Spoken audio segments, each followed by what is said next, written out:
पत्रिका आणि नातेसंबंध याच्यामध्ये काय काय समज आणि गैरसमज आहे? म्हणजे तो माणूस तसाच वागेल, त्याचा स्वभाव तसाच अरे सिंह आहे ना मग तो असाच वागेल असं नसतं.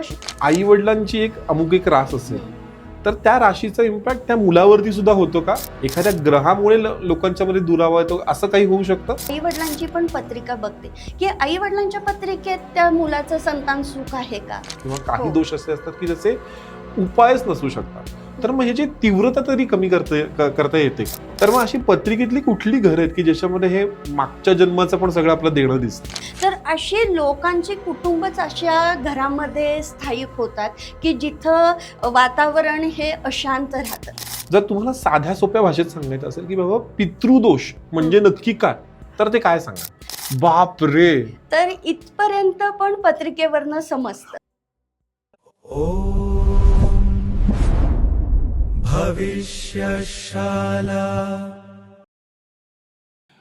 आपलं काम कसं चांगलं आहे, उत्तम आहे हे ठासून सांगणारे जगामध्ये अनेक जण भेटतील, पण समोरचा कसं काम करतोय, त्याच्यामधनं काय चांगलं शिकण्यासारखं आहे, ते योग्य की अयोग्य आहे हे स्पष्टपणे सांगणारी खूप कमी व्यक्तिमत्व आपल्याला भेटतात.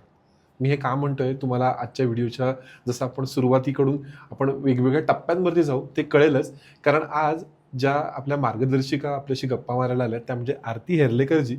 यांची आणि माझी जेव्हा ओळख झाली, जेव्हा मी सांगितलं की मला पॉडकास्ट करायचं आणि त्यांचा आणि माझा संपर्क झाला, मी मॅमना सहज विचारलं की तुम्हाला पॉडकास्ट किंवा हे ज्योतिष या विषयामध्ये का रस निर्माण झाला.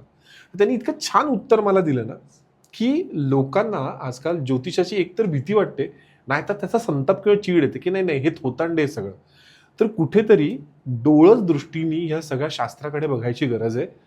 आणि तो संवाद आमचा तिथे थांबला. त्याच्यानंतर माझ्या काही प्रायर कमिटमेंट्स होत्या, आधीचे एपिसोड ठरलेले होते आणि म्हणजे मी त्यांना कंटिन्युअस माझे सगळे एपिसोड आणि हे शेअर करत होतो. आणि सगळ्यात छान गोष्ट अशी म्हणजे प्रत्येक एपिसोडच्या नंतर तो एपिसोड त्या पूर्णपणे ऐकायच्या, पाहायच्या आणि फक्त तेवढंच नाही करायचा की त्याच्यामध्ये काय चांगलं आहे, काय योग्य आहे, हे माझ्या विचारांशी कसं समरस होणार आहे हे ते दरवेळेला सांगायच्या. आणि म्हणून मी तुम्हाला म्हटलं ना की बाबा स्वतःचं काम ठासून सांगणारे बरेच जण भेटतील, पण दुसऱ्याचं कामाला अप्रिशिएट करणारी खूप कमी लोक भेटतात. आणि आय एम फॉर्च्युनेट इनफ की आज आरतीजी तशा पद्धतीच्या गेस्ट म्हणून आज आपल्या इथे आलेल्या आहेत.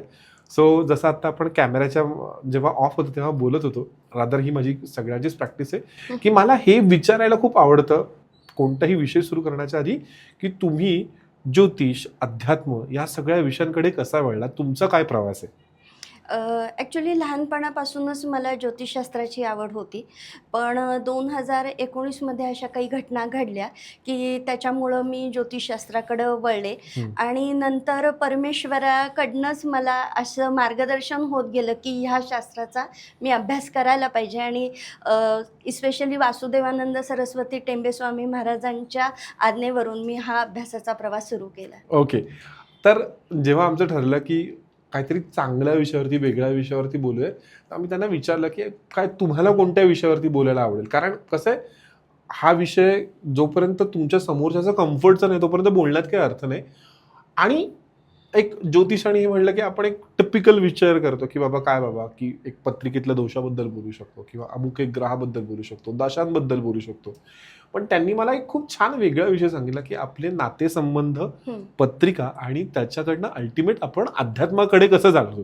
हो. मी म्हटलं हा खूप सुंदर विषय आहे. आणि ट्रस्ट मी, आज इथे जे काही गप्पा मारतोय ह्या गप्पा मारायला मला सुद्धा एक अभ्यास करायला लागतो. आणि मला तो तेवढा अभ्यासाला वेळ घ्यायला लागला. आणि त्याच्यानंतर आज मला काही खूप येतंय असं नाही, पण एक थोड्याशा अभ्यासानंतर आज मी त्यांना प्रश्न विचारणार आहे. आणि मला गप्पांची सुरुवातच ह्याच्यावरनं करायची की आपल्या इथे नातेसंबंधांमध्ये, मग लग्न असेल, फॅमिली असेल, पत्रिका, ग्रह याच्यावरनं खूप मिसअंडरस्टँडिंग की बाबा ह्यांचे काय 36 गुण जुळले त्यामुळे ह्यांना संसारामध्ये प्रॉब्लेम आहे. नाहीतर हे आमचा मुलगा काय मूळ नक्षत्रांवरती जन्माला आला आणि तेव्हापासून आमच्या आयुष्यात प्रॉब्लेम सुरू झाले. सो असं पत्रिका आणि नातेसंबंध याच्यामध्ये काय काय समज आणि गैरसमज आहेत? सगळ्यात प्रथम तर मी असं म्हणेन की ज्योतिषाबद्दल आपल्या समाजामध्ये खूप गैरसमज आहेत. कारण काही लोकांच्यामुळं किंवा काही आता जो सोशल मीडियाचा इम्पॅक्ट आपल्या सगळ्या तरुण पिढीवर होतोय हं. आणि थोडके तोटके आणि उपाय ह्याच्यामुळं किंवा छोटे छोटे रील्स ह्याच्यामुळं ॲक्च्युली ज्योतिषशास्त्र काय आहे हे आपल्याला कळतच नाही आहे. बरोबर. ज्योतिषशास्त्र ही खूप मोठी संकल्पना आहे. ज्योतिष हा संस्कृतमधून वर्ड आलेला आहे. ज्योतिषचा अर्थ आहे डिव्हाइन एनर्जी किंवा तो लाईट आहे, डिव्हाइन लाईट. मग तो ईश बरोबर म्हणजे परमेश्वरानं दाखवलेला हा प्रकाश आहे जो तुमच्या मार्गावर पडत असतो. त्यामुळे त्याला घाबरण्याचं काहीच गरज नाही आहे. जरी मेदनीय ज्योतिषाप्रमाणे काही ग्रहांच्या युती होत असतील किंवा गोचराप्रमाणे युती होत असतील तरी त्या प्रत्येकाच्या मनुष्याच्या आयुष्यावरती त्या सेमच इम्पॅक्ट करतील किंवा तसेच त्यांना अनुभव येतील अशी गरज नसती. बरं. ही पहिली गोष्ट. आणि दुसरं असं आहे की एखादी राशी जशी सिंह रास आहे, मेष रास आहे किंवा भावारंभी रवी आहे किंवा भावारंभी मंगळ आहे, म्हणजे तो माणूस तसाच वागेल, त्याचा स्वभाव तसाच अरे सिंह आहे ना मग तो असाच वागेल असं नसतं. शेवटी आपलं वागणं हे आपल्या हातात असतं. बरोबर. तर हे दोन मोठे म्हणजे मी जेव्हा ज्योतिषाचा अभ्यास करायला सुरुवात केली त्यावेळेला मला हे पहिल्यांदा दोन मोठे गैरसमज लोकांच्या मध्ये आढळले. पण मला आता तुम्हाला विचारावंसं वाटेल की आता तुमच्या इतक्या वर्षांचा ज्योतिषाचा अभ्यास आहे, तुम्ही अनेक लोकांना सुद्धा भेटत असाल, तर असे कोणते ग्रह आहेत किंवा अशा कोणत्या दशा आहेत, नाहीतर काय म्हणतो एखाद्या ग्रहाच्या त्या दशेमध्ये कुटुंबामध्ये कलह निर्माण होतात का, किंवा एखाद्या ग्रहामुळे लोकांच्या मध्ये दुरावा येतो, असं काही होऊ शकतं? हो, होऊ शकतं. इस्पेशली ज्या वेळेला तुमच्या लग्नस्थानामध्ये भावारंभी रवी असेल किंवा मंगळ असेल, हर्षलासारखे तामसी ग्रह असतील, त्यावेळेला आपोआपच त्या माणसाचा अहंकार वाढतो आणि अहंकारामुळं नातेसंबंधामध्ये दुरावा निर्माण होतो. ऍक्च्युली ग्रहांचा काहीच दोष नाही आहे. आपले पूर्वजन्मीचे काही अशी कर्म असतात की त्याच्यामुळं आपल्या पत्रिकेमध्ये असे ग्रहांची रचना झालेली असते आणि त्याप्रमाणे आपल्याला स्वभाव मिळतो. मग आता आपल्याला कळलं की आपला स्वभाव असा आहे तर तो बदलायचा का नाही हा माझ्या हातात आहे. माझ्या स्वभावामुळे जर माझ्या कुटुंबियांना त्रास होत असेल तर तो आपण बदलला पाहिजे. बरोबर. मला आउट ऑफ क्युरिओसिटी एक प्रश्न पडतोय की आई वडिलांची अमुक एक रास असेल तर त्या राशीचा इम्पॅक्ट त्या मुलावरती सुद्धा होतो का, जरी त्याची रास ऑलटुगेदर वेगळी असली तरी, म्हणजे स्वभावावरती आपण म्हणू शकतो? एक तर असं आहे की साधारणतः असं अभ्यासात बघितलं गेले की वडिलांची जी लग्न रास किंवा चंद्र रास असती ती मुलाच्या नवपंचम योगामध्ये आलेली असते. तर काही मुलांच्या पत्रिकेत असं बघितलं गेलंय की वडिलांची जी लग्न रास आहे तीच मुलाची पण लग्न रास आहे किंवा तीच संततीची पण लग्न रास आहे. मग अशा वेळेला मुलाचे खूप म्हणजे वडिलांचे खूप सारे गुण मुलाच्या मध्ये पाहायला मिळतात.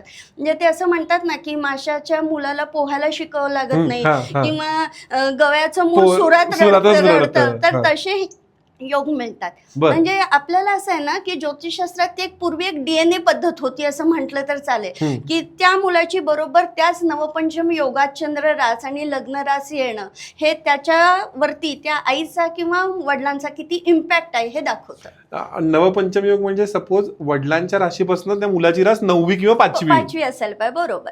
वा. मला असं वाटतं की जे लोक आता बघतायत ना त्यांनी ही गोष्ट प्लीज अनालाइज करा. आणि जर तुम्हाला असं आढळलं की हो बाबा की माझ्या वडिलांची रास किंवा माझ्या मुलाची रास माझ्यापासून 9वी किंवा 5वी आहे तर आम्हाला कमेंटमध्ये नक्की सांगा. सो आता आपण हळूहळू एक नातेसंबंधांकडे जाऊया, जिथं आपण आता ह्या दोषांबद्दल बोललो. पण मला एक अजून बेसिक प्रश्न तुम्हाला असं विचारायचं वाटतं की एखाद्या घरामध्ये कलह आहेत किंवा प्रॉब्लेम्स आहेत तर त्या फक्त आता त्या कुटुंब प्रमुखाची म्हणजे त्या पती पत्नी आई वडिलांची पत्रिका बघायला पाहिजे का सगळ्या कुटुंबातल्या सगळ्या लोकांच्या पत्रिका बघणं गरजेचं असतं? ऍक्च्युली काय प्रॉब्लेम मध्ये ना 2 फॅक्टर येतात. एक तर त्या एखाद्या आपण जर बघितलं एखाद्या कुटुंबामध्ये एखाद्या व्यक्तीमुळे जास्त प्रॉब्लेम क्रिएट होतात किंवा जास्त तो ऍक्टिव्ह असतो प्रॉब्लेम क्रिएट करण्यामध्ये. बरोबर. आणि दुसरा भाग आहे वास्तू.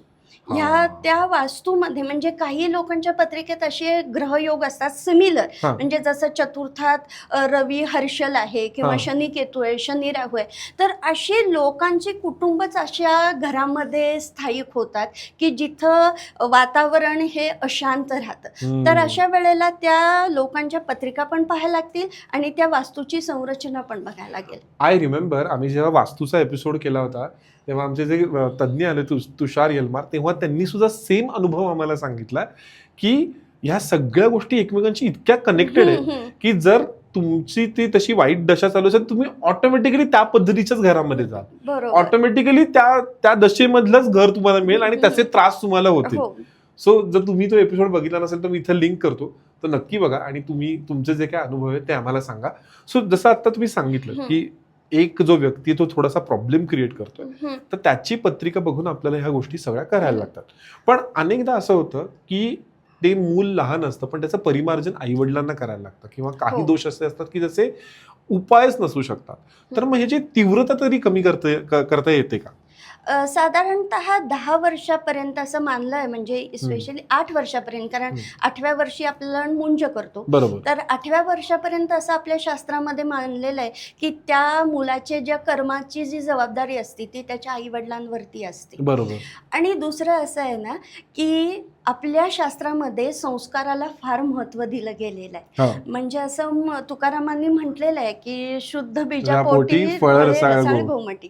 तर ते मूल गर्भात आल्यापासून त्याच्यावर जे संस्कार होतात किंवा लहानपणापासून जे संस्कार मिळतात त्याच्यातनं ते व्यक्तिमत्व घडत असतं. त्यामुळे फक्त त्याच्या पत्रिकेला सगळ्या म्हणजे आपण भार नाही ठेवू शकत त्याच्यावर. तुम्ही कसं संगोपन करता त्याच्यावर पण खूप साऱ्या गोष्टी अवलंबून असतात. म्हणजे मला असे अनुभव आलेले आहेत, मी जेव्हा पत्रिका बघते एखाद्या मुलाची किंवा हे, तर तेव्हा मी आईची पण पत्रिका बघते. म्हणजे मूल ऐकत नाही, स्पेशली आता आपण जर बघितलं तर हे जे जेनझी जे आहे की 16, 17, 18 वर्षाची जी मुलं आहेत त्यांना कुठल्या पटकन गोष्टी पटत नाहीत किंवा आईवडिलांपासून दूर होत चाललेली आहेत. अशा वेळेला मी त्या आईवडिलांची पण पत्रिका बघते की आईवडिलांच्या पत्रिकेत त्या मुलाचं संतान सुख आहे का, तो कसा वागेल, आणि मग त्याप्रमाणे मी त्यांना सांगते की तुम्ही या पद्धतीनं त्यांना वागा. आणि मला इथे एक गोष्ट सांगायला आवडेल की माझ्याकडे एक पत्रिका आलेली होती आणि तो मुलगा खूप ॲग्रेसिव्ह झाला होता अतिशय, पण एक 13-14 वर्षाचा होता आणि आईवडिलांना समजत नव्हतं की असं का होतंय की इतका का चेंज झाला. तर जेव्हा मी त्याच्या आईची आणि त्या मुलाच्या दोघांचीही पत्रिका बघितली तेव्हा मला असं लक्षात आलं की त्या मुलाला प्रेमाची गरज होती आणि मुलगा मोठा झाला त्यामुळे आईनं त्याला बाजूला केलं होतं की अरे आता हा 13-14 वर्षाचा झालाय, मोठा मुलगा होतोय, आता तू इंडिपेंडंट हो म्हणून. आणि जेव्हा मी त्यांना सांगितलं असं काही करू नका तुम्ही, म्हणजे एकदा तरी त्याच्या डोक्यानं हात फिरवा, त्याला सांगा की I am there with, always there with you. तर त्यावेळेला त्याच्यानंतर त्या मुलाच्यात खूप फरक पडला आणि त्या मुलानं मला मेसेज करून सांगितलं मावशी थँक्यू. मग अशा खूप सारे नात्याला ना कंगोरे असतात की जे आपल्याला पत्रिकेतनं बघावे लागतात. आणि त्याच्याकरता ती फक्त एक पत्रिका बघून चालणार नाही, कारण अर्थातच आपलं सगळं जे काय वर्तमान भविष्य भूतकाळ हा सगळा आपल्या आईवडिलांशी कनेक्टेड आहे. सो ते बघणं खूप गरजेचं आहे. अनेक घरं अशी आहेत ना की जिथे बऱ्याच लोकांना त्यांची कुलदैवत किंवा कुलदेवी माहित नाही. आता माझ्या परिचयाच्या नाशिकचे हे आहेत, त्या एका ठराविक काळापर्यंत एक अमुक एका देवीला हे करत होते, कारण काय त्यांना त्यांच्या 2 पिढ्या आधी त्यांना एक सांगितलं होतं. पण नंतर त्यांना ते जे इतिहास ठेवणारे असतात ना सगळ्या वंशावळी लिहिणारी, त्यांच्यातला एक माणूस भेटला आणि कळलं की त्यांची ती देवीच नव्हती. आणि मग त्यांना त्या सगळ्या गोष्टींची उकल झाली की नाही आपण इतके दिवस जी साधना करत होतो ती अयोग्य नव्हती, पण ती चुकीच्या मार्गाने किंवा चुकीच्या व्यक्तीपर्यंत जात होती. तर मग असं जर एखाद्याला कुलदैवत किंवा त्याची कुलदेवी माहिती नसेल तर त्याचे दोष निर्माण होतात का, आणि ते जर होत असतील तर त्याचं परिमार्जन कसं करायचं? एक तर उपासना कधीच वाया जात नाही, ही सगळ्यात पहिली गोष्ट. त्यांनी काहीतरी उपासना केली, ती परमेश्वराच्या चरणी रुजू झाली, म्हणूनच त्यांना ओरिजिनल काय होतं ते समजलं. त्यामुळं असं कधीच होत नाही. परमेश्वर तुमचा एक नमस्कार देखील फुकट घेत नाही. तर ह्या आणि दुसरा भाग असा आहे हम्म. की जर समजा कुलदैवत किंवा कुलदेवी तुम्हाला माहीत नसेल तर आपल्या कॅलेंडरमध्ये कुलदेवीची पौर्णिमा असं मेन्शन केलेलं असतं. तर त्या ह्याच्यावर तुम्ही जर पुरणपोळीचा नैवेद्य केला किंवा तुम्ही एखाद्या गरीब स्त्रीची ओटी भरली बर. मनोभावे, त्याला तिला नमस्कार केला की बाबा मला माहीत नाही आहे तर तुलाच मी कुलदेवी मानून तुलाच नमस्कार करतीये, हा. तर तो नक्कीच देवीपाशी पर्यंत पोचतो. अरे किती छान आहे. हो, कारण कसं आहे की आता आपण खूप लांब लांब राहतो आपल्या ओरिजिनपासून, हो. त्यामुळे प्रत्येक वेळेला तिथंपर्यंत पोहोचणं शक्य नसतं. हम्म. आता पहिल्यासारखी तिथं सगळी व्यवस्था असेलच हम्म. असाही काही भाग नाही आहे. बरोबर. तर अशा वेळेला हा उपाय नक्कीच तुम्हाला उपयोगी ठरू शकतो. वा. मगाशी तुमच्या बोलण्यामध्ये एक खूप चांगला रेफरन्स आला की आपण आपल्या पत्रिकेमध्ये जे ग्रहस्थिती असते ती फक्त ह्या जन्माची नसते, तर काही मागच्या जन्माची पण ती कर्म असतात. हो. तर मग अशी पत्रिकेतली कुठली घरं आहेत की ज्याच्यामध्ये हे मागच्या जन्माचं पण सगळं आपलं देणं दिसतं? खरं तर पत्रिकेत सगळंच दिसतं मागच्या जन्मीचं. इस्पेशली पहिल्या लग्नस्थानापर्यंत ते अष्टम स्थानापर्यंत तुमची जास्त करून मागच्या जन्मीची कर्म दिसतात. नवम, दशम, लाभ आणि व्यय हे स्थान हे शास्त्रकारांनी म्हणजे परमेश्वरानं आपल्या हातात ठेवलेलं आहे. नवम स्थान हे भाग्यस्थान येतं. हम्म. दशम स्थान कर्म की जे आपण या जन्मी करणार आहोत, हम्म. त्याच्यानंतर त्यातून मिळणारा लाभ, आणि व्ययस्थान हे त्याच्यामधून मिळणार काय म्हणतो आपण हानी म्हणू शकतो, किंवा आपण जे नियम बंधन जे पाळतो त्यातून जे आपण उपासना करतो ते स्पेशली सूक्ष्म देहाचं स्थान आहे. बर बर बर. तर हे म्हणजे 65% आपल्याला कर्म दिसतं आणि 35% आपल्याला ह्याच्यामधून दिसून येतं. म्हणजे 65% आपलं पूर्वकर्म आणि 35% आपलं कर्म आत्ताचं या जन्माचं या कर्म. जन्मीचं कर्म. आणि मग त्याच्यावरनं तुमची काय साधना उपासना हो, आहे ती ठरते. हो. पण असं कधी होत नाही ना की बाबा एखाद्या दोषाला साधनाच नाहीये, उपासना नाही, असं कधीच नाही होत ना? काय होतं, मूळ नक्षत्रासारखे जेव्हा मघा नक्षत्र, मूळ नक्षत्र या सारख्या नक्षत्रांमध्ये जेव्हा वक्री ग्रह असतात त्यावेळेला जे तुमचं प्रारब्ध, संचित क्रियामान ह्याच्यामधलं जे अगदी तीव्र प्रारब्ध असतं ते सुटत नाही. ते तुम्हाला कोणत्या ना कोणत्या रूपानं, म्हणजे मंगळ प्लुटोसारख्या ज्या युती आहेत, म्हणजे माझ्या बघण्यामध्ये अशा युती आलेल्या आहेत की त्या तुम्हाला काही प्रमाणात का होईना भोगायला लागतातच. अच्छा. त्या देतातच तुम्हाला त्याचा म्हणजे परिणाम. तुम्ही त्याची तीव्रता कमी करू शकता हा. पण ते पूर्ण तुम्ही टाळू नाही शकत. तुमच्या आतापर्यंतच्या अनुभवामध्ये तुम्हाला असे कोणकोणते कौटुंबिक प्रॉब्लेम दिसले की जे तुम्हाला पत्रिकेमधून आयडेंटिफाय झालेले आहेत? की एखादा अनुभव की जो तुम्हाला, जसं तुम्ही मगाशी त्या मुलाचं सांगितलं, अजून एखादा असा कुठला अनुभव आहे की जो तुम्हाला असं आता अपफ्रंट आठवतोय आणि शेअर करावं असं वाटतंय? म्हणजे मला कळलं नाही. म्हणजे जसं तुम्ही सपोज एखादं कुटुंब तुमच्याकडे एक समस्या घेऊन आलं आणि तुम्ही त्यांची पत्रिका बघितल्यानंतर कळलं की ही अशी समस्या, असा एखादा अजून कुठला प्रसंग आहे? खरं सांगायचं तर पत्रिकेवरनं सगळं समजतं असं नाही होत की समजत नाही. मला 2 गोष्टी म्हणजे इथं एक नमूद करायला आवडतील.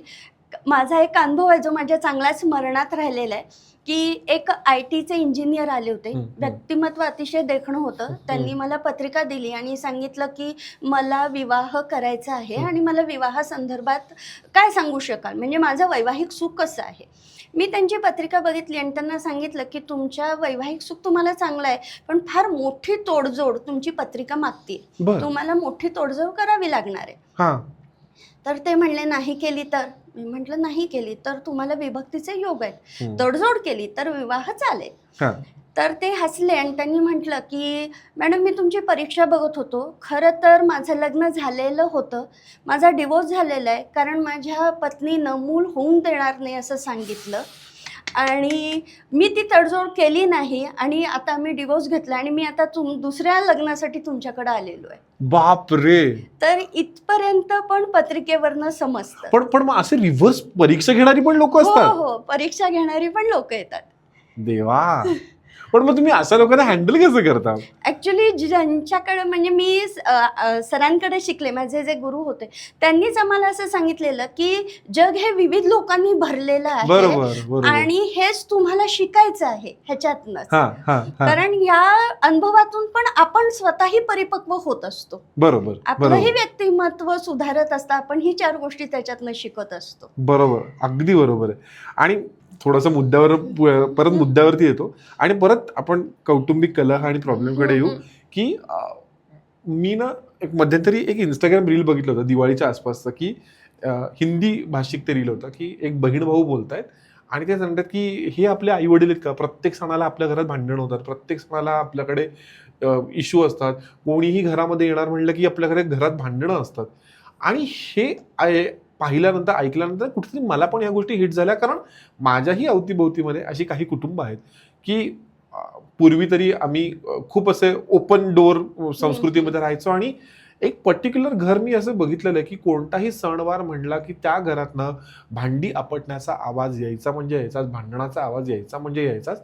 सो असे हे जे काही दोष असतात हे हे कोणत्या प्रकारच्या दोषांमध्ये येतात? हे 2 गोष्टींमध्ये येतात. एक तर पितृदोष असतील तर, आणि दुसरं म्हणजे वास्तुदोष असेल तर. कारण तिथं कुठलीही पॉझिटिव्ह एनर्जी ते सहन करू शकत नाही. तिथल्या कुठली निगेटिव्ह गोष्ट जर एखादी एनर्जी असेल त्या वास्तूमध्ये तर, किंवा ते पितृ जे असतात ते सांगतात की पहिल्यांदा आम्हाला तुम्ही सॅटिस्फाय करा, पहिल्यांदा आमचं करा आणि मग तुम्ही ह्या गोष्टी करा. बर, तर ते हे संकेत देत असतात, त्यामुळं ह्या 2 गोष्टी होऊ शकतात. बर. पण आणि आता सिन्स तुम्ही पितृदोषाचा विषय काढला आहेच आहे, जर तुम्हाला साध्या सोप्या भाषेत सांगायचं असेल की बाबा पितृदोष म्हणजे नक्की काय, तर ते काय सांगा? पितृदोष म्हणजे आपण ज्या वेळेला आपल्या पितरांचं करत नाही तर त्यावेळेला ते आपल्याला पितर कॉन्टॅक्ट करण्याचा प्रयत्न करतात. मग ते कसे करतील? आपण इतके उच्च साधक आहोत का की ते डायरेक्ट आपल्याला सांगतील? नाही. तर ते अशा काही घटना आपल्या आयुष्यात क्रिएट करतात की जेणेकरून तुम्ही कुणाशी तरी कॉन्टॅक्ट कराल आणि ते तुम्हाला मार्गदर्शन करतील का रे अरे तुमचं हे करा, तुमचं हे राहिलेलं आहे. तर याला पितृदोष म्हणतात. असा प्रत्येक मुद्दा ऐकला की असं खूप रिलेटेबल होतं ना की अरे हो हे सगळं माझ्या बाबत झालंय किंवा मी हे बघितलंय किंवा अरे हो हे हे अनेक ठिकाणी असं होतं. सो रिलेटेबिलिटीचा हा जो प्रवास आहे ना, हा इच्छा जरी नसली ना तरी आता थोडासा थांबवतोय, पण काळजी करू नका, गप्पांचा हा प्रवास आपण पुढच्या शनिवारी कंटिन्यू करणार आहोत. येस, आरती मॅम बरोबरच कंटिन्यू करणार आहोत. पुढच्याही भागात खूप महत्त्वाचे मुद्दे, खूप महत्त्वाच्या गोष्टी आणि एक असा टॉपिक जो तुम्ही आत्तापर्यंत कधीच ऐकला नाहीये तो येणार आहे. तो काय जाणून घेण्यासाठी चॅनलला लाईक, शेअर, सबस्क्राईब नक्की करा.